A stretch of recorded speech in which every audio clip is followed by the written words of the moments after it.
Welcome to the show, Ferah Dews. You are an experienced writer, director, and producer of independent film and music videos. You've done stage plays, producing fashion shows. You've produced music for film scores and multiple recording artists. You have done modeling, choreography, along with stage management. Loads more to talk with you about what you do for us. So thank you so much for joining us, and please do tell us more. Oh, you're welcome. Yeah, it's been a long journey and a blessing. I thought, by now I would be in Hollywood somewhere, but God had different plans. I started my career off as a young man and I made my first film. I think I was like 8 years old. Wow. And I used to say to my mom, Mom, I want to be like the people in the box. That's what I used to call them. Outside of that, I'm also an actor. Done some stage and some commercial stuff. Not a lot of mainstream movie stuff, but some extra stuff here and there, small stuff. I went on that journey, but then God said, okay, well, what I'm going to do with you, I want you to be able to teach what you know. So then that went from me dancing, doing choreography and stuff like that, then to teaching and becoming the artistic director of the Bayview Opera House in San Francisco. The beautiful thing with that was I was able to recreate the programs that was there that I grew up in, the acting, the singing, and the dancing. So I was able to create the Bayview Opera House Dance Troupe again and Bayview Opera House Acting Academy. And then also I created the Bayview Opera House modeling program that is still there today. So how'd you get into film? My film thing, like I said, it started when I was 8, loving film and stuff. And so when I got older, a neighbor of mine had a camera, and those were the cameras with no sound, 16 millimeters they were back then. Way back there. And then he said, hey, you know what? Let's make some movies. So we were into Bruce Lee and martial arts and all that kind of stuff. So we made some martial art films. Nice.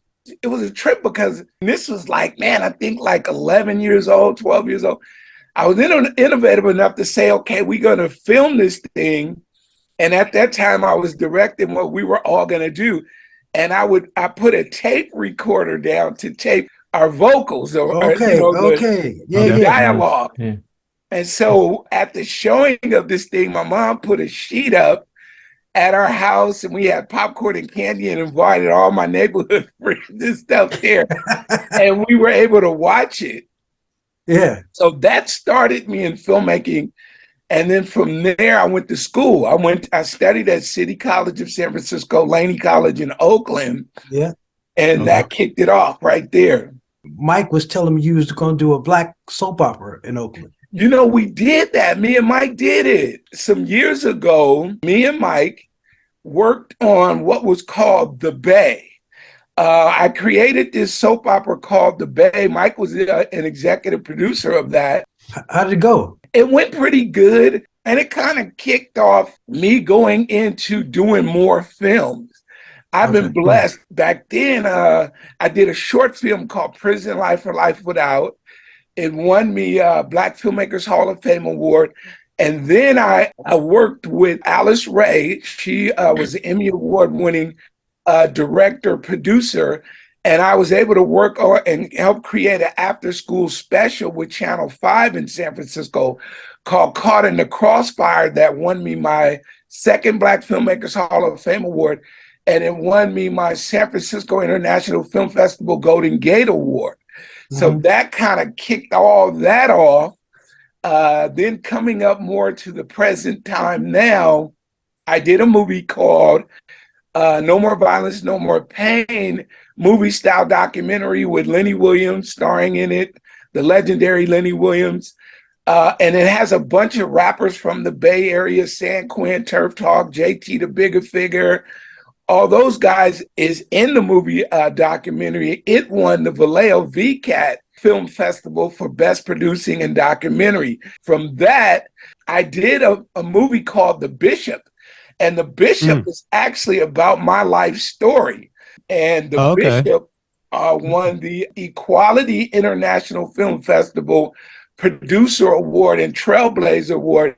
And I'm happy to say I just got distribution in New York for the Bishop movie. I'm constantly looking for distribution for both of those films. And now where I'm at now, and some of the information I gave you guys, I am so happy. I am so blessed. God is so good. When you give back to the universe and you give out good, blessings always come back. I was the artistic director years ago at the Bayview Opera House for about 7 years ago. And like I said, I created the Health, Arts, and Education program there. Well, I'm coming full circle, you guys, next year. I'm going back to be artist in residence and artistic director once again. Wow. And I have a new movie that I wrote.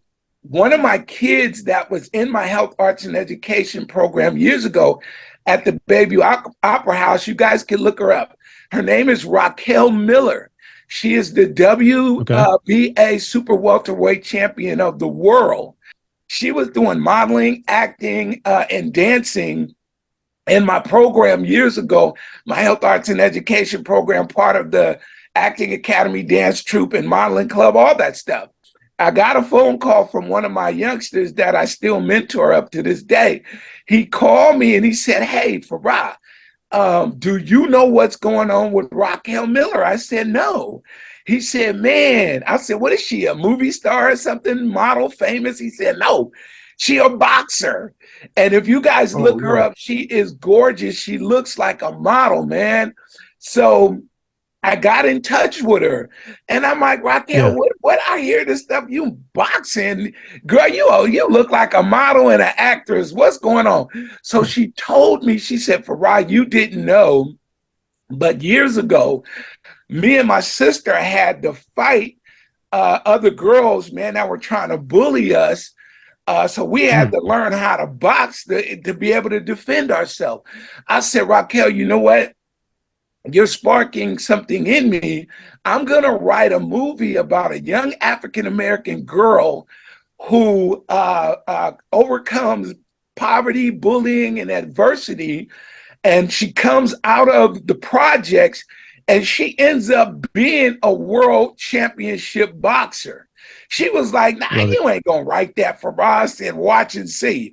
So as I'm going along this journey and she's going along her journey, she got her first belt. I finished the movie, and in the movie, the girl is a world champion. So then Raquel, I think 2019 was going for the WBA championship. I'm like, "You're gonna get it. You're gonna get it." She got it. Right. So now, ever since 2019, she's been defending her title all around the world, and she's the WBA champ. And God has blessed us. Next year, January, back at the Opera House, I created a violence prevention, anti-bullying program that and it's going to teach the kids filmmaking also.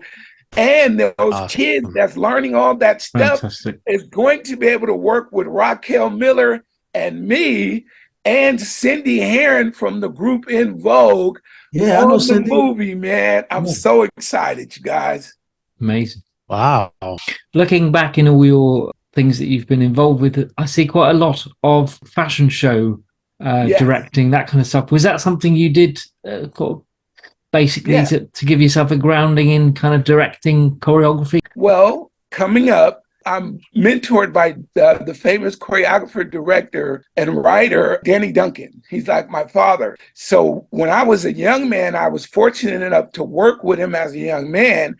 And Cindy, that's where Cindy came from, and her sister, Cammie Heron, and my brother, Raymond Pickens. He ended up being dancer and choreographer with Alvin Ailey Dance Company. We were really, really young, and I started working with Danny, I think I was 13. And I worked with him 13, 14, 15, all the way up through my teens. And he made us triple threats, they were called. We were actors, singers, and dancers, and strong in every avenue. So once I did that, Funny story. I was at City College and where I studied film and acting.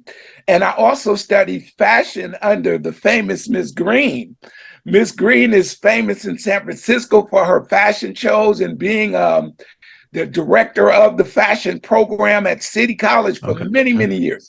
Well, anyway, I was in that program, and in that program, we were able to get jobs. Like they'll say, okay, this weekend they're doing a super, super fashion show.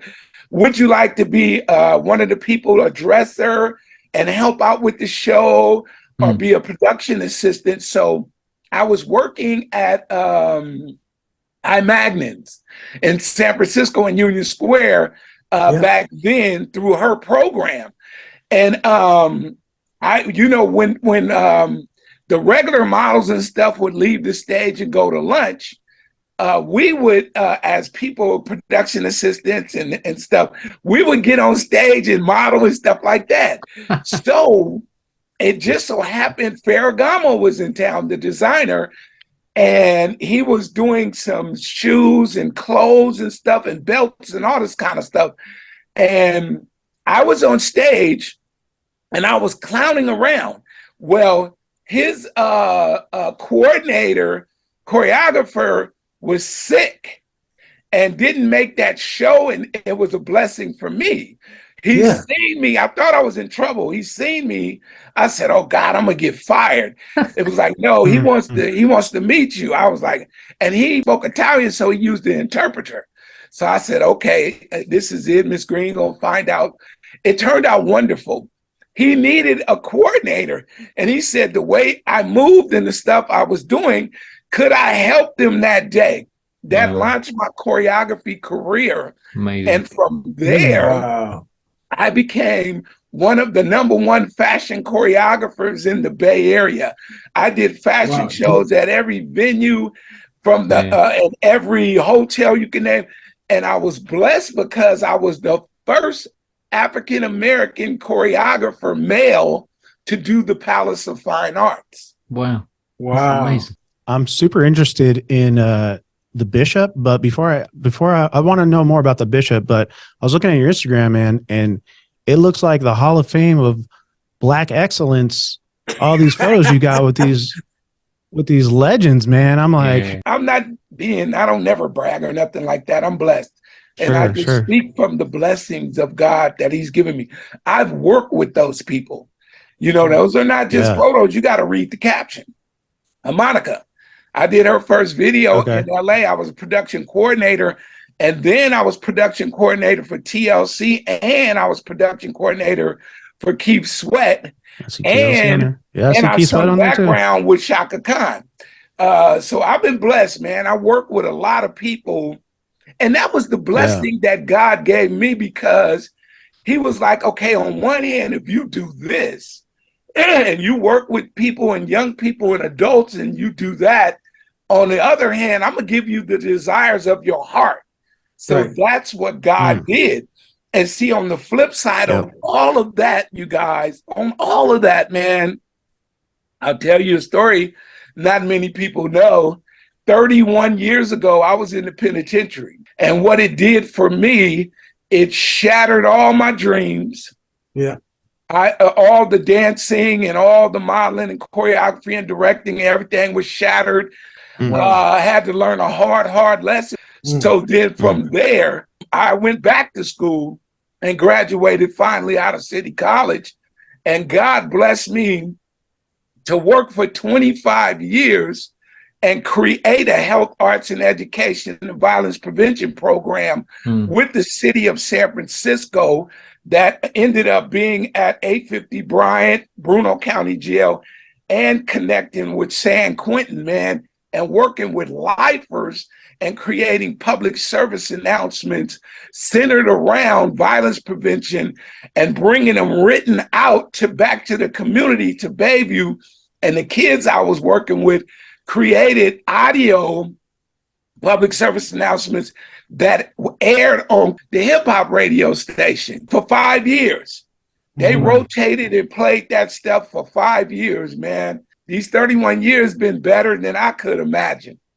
Yeah, that's beautiful. That's where the bishop came from. That's my life story. Okay. Okay. All right. Yeah, I want to see the bishop. That's what I was going to say, man. I see all these photos. I was like, man, you've worked with everybody. My question was, Ferah, when have you found the time to sleep? I mean, I'm really jealous of that. I'm really jealous of that picture with Robert Townsend, man. I was like, oh, I got a story. You know, I got a story. You shouldn't do that. I have stories. Give me the Robert Townsend story, please. Robert Townsend, praise God, he presented me with my first Black Filmmakers Hall of Fame award at the Paramount Theater. Yeah. Back in 96. Wow. And I got a chance to meet him for the first time. And I was the filmmaker they picked to do a speech, the only one from the Bay Area at that time. And Robert Townsend was like, I'm hanging out with you tonight. I'm like, this dude, he lying. You know what I mean? Man, Robert hung out with my mom, my auntie, my sisters, and my brothers, and me. He stayed with us and hung out and kicked it with us and ate with us and everything and had cocktails the whole night.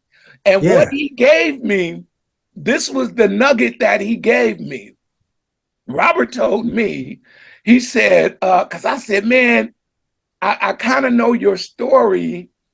You know, what could you tell me about being an independent filmmaker? He said, let me tell you this. The way we made Hollywood Shuffle was we did it with credit cards. He said, man, we were working odd jobs.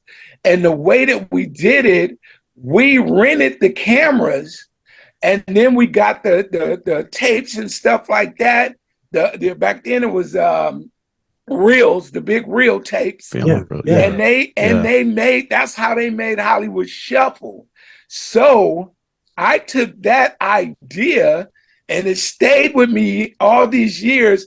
That's how I made the Bishop. That's exactly how I made it with credit cards, man, and had to pay them off as I went and pay as I went. But it's an award-winning film and I'm getting it distributed around the world now. Let me say this real quick too. I am also a music producer, you guys. I forgot to tell y'all that. I know I do so much and I am so grateful to God. I'm a music producer. My music is worldwide under my name, Ferah Dews. Started back in the day, so you have to forgive me. I have some hardcore rap on there, but I produce clean rap also, hip hop. I produce gospel and I produce R&B. And I had a deal with Black Ram Records distributed by Warner Brothers. My album's called Floss Mode. And all my stuff is on every platform, Apple, iTunes, Pandora, Spotify, under my name, Ferah Dews. And I'm so grateful for that as well. I watched the trailer on the Bishop. Man, I saw the big gold rope chains, man. I was like... Yeah. I was like, uh-oh. See, back in the day, you know, not unfortunately, because God took what I did and turned it all around. You are here today. Like a role model and stuff like that for youth. Yes, man. I had the jewelry, man. Like I said, I had the cars, I had the girls, I had all that stuff. It was all false because look at the things that's happening to a lot of brothers now, like BMF with Big Meech. You know, Big Meech gave his whole life up, man. You know what I mean? To do what he did. And I bet you if he could give it all back, he would give it all back to be free. Yeah. You feel me? Right. If you get a chance and I could get the Bishop out there some more and more and get some more distribution deals. Yes, the Bishop is my life story, man, all the way from beginning to end. You know, I did that, and in doing it, God changed my life. When I went to the penitentiary, I rediscovered my religion and spirituality, and it changed my life up to this day. I'm a minister also now. Okay. God said, I'm going to take everything you did and I'm going to change and use it for my greater good. And that's what he's been doing. Wonderful. Well, listen, we're going to switch gears for a minute. Yes, sir. Because this is a movement we've started called Music for Global Change. I'd like to know some of your positive music heroes. My positive music heroes. Nina Simone. There you go. I don't know if people would look at him that way, but Miles Davis, Stevie Wonder, Marvin Gaye, of course. I love my Temptations. You know, I would say the Temptations too. Papa was a Rolling Stone. That was a major message. Yeah, yeah. You know, that made me create, it's called No More Violence, No More Pain. That's right. The title track song is with San Quinn, and the music video is out there on YouTube under the same name and under my name. That's one of my best works to combat violence. Yes. I mean, that video right there speaks volumes, man. Yeah. I mean, and I was blessed to have San Quinn work with me on the song and be on the song, and I produced the song and be part of that movement and that video and all of that. The thing we're doing, though, is around positive social conscious music, right? Definitely. I mean, there's all kind of social conscious music, but we're trying to get people to lift us up in a way that's, you know, I mean, you being a minister, when you go to church, you know what I mean? That's happy music. It's to uplift you. I got a song that's very uplifting too. It's called Holy Spirit. Okay. The song is a gospel song, and it's actually the title track song of the movie The Bishop. That's actually available worldwide online too. That's that uplifting spiritual music that you're talking about, and that I love, and that I'm going to do more of too. We appreciate that. You reformed yourself. You made a positive change, and now you're helping the youth. You know, as somebody trying to get into filmmaking myself, right? I commend you for helping, putting together programs to help these kids coming up, and giving them a change, a different outlet with filmmaking, or just learning about the business, that has helped you so much in your career. So, really commend you on that. That's a huge thing that we need more of, for sure. Mm-hmm. Listen, man, it's been wonderful having you on the show, and thank you for the privilege of your time, man. And thank you for coming on. Music can save the world. Music can save the world. If we all get together, music can save the world. Yeah. Music can save the world. Music can save the world. If we all come together, music can save the world. There's an urgency facing our humanity. Thank you so much for watching. To stay up to date, please click subscribe and hit the bell. You can also join our group on Facebook and find us on LinkedIn and Instagram.